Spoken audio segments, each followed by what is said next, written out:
ನುಗ್ಗಿಕಾಯಿ ಕುದಿಸಿ ಈ ಥರ ಹಿಂಗೆ ಹೆರ್ಜ್ಬೇಕ್ರಿ. ಇದು ಹಿಂಗೆ ಹೆರ್ಜಿ ಈ ಥರ ತೆಗಿಬೇಕು ನೋಡ್ರಿ. ಈ ಥರ ತೆಗೆದು ಸುಕ್ಕ ಮಾಡ್ಬೇಕು ಅಂದ್ರೆ ಈ ಥರ ಹೆಚ್ಚಬೇಕ್ರಿ. ಇದು ಹೆಚ್ಚಿರಿ ಇದ್ರಾಗ ಹಾಕ್ಬೇಕ್ರಿ ಕುದಿಸಾಕ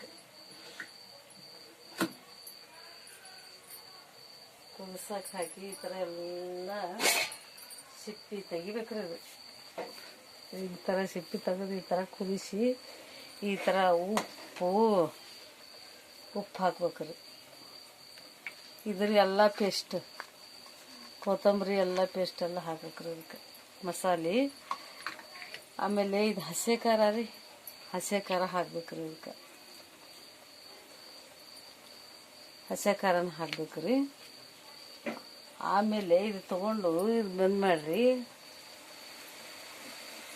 ಈ ಥರ ಬಂದ್ ಮಾಡಿರಿ. ಇದಕ್ಕೆ ಸುರ್ಬೇಕ್ರಿ. ಇದು ಮಸಾಲೆಗೆ ಉಳ್ಳಾಗಡ್ಡಿ ಅದೆಲ್ಲ ಕುದ್ಮೇಲೆ ಈ ಥರ ಸುರ್ಬೇಕು. ಈ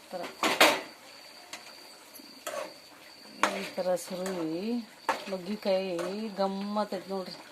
ಸುಕ್ಕಾರಿ ಇದು ಸುಕ್ಕ ಅಂತಾರ. ಈ ಥರ ಪಲ್ಯ ಚಿಕನ್ ಥರನ ಆಗ್ತೈತಿ ನೋಡ್ರಿ. ಬೇಕಾರೆ ಮಾಡಿ ಇದು ಮಾಡಿದ್ಮೇಲೆ ಬೇಕಾರೆ ನೋಡಿಬಿಟ್ಟು ನಂಗೆ ಹೇಳ್ರಿ. ಮಸ್ತಾಗಿತ್ತು ನೋಡ್ರಿ ನುಗ್ಗಿಕಾಯಿ ಪಲ್ಯ ನೋಡ್ರಿ. ಹೌದ್ರಿ, ತಿಂದ್ಬಿಟ್ಟು ನನಗೆ ನುಗ್ಗಿಕಾಯಿ ಪಲ್ಯ ಹೇಳ್ರಿ. ನುಗ್ಗಿಕಾಯಿ ಪಲ್ಯ ರೀ.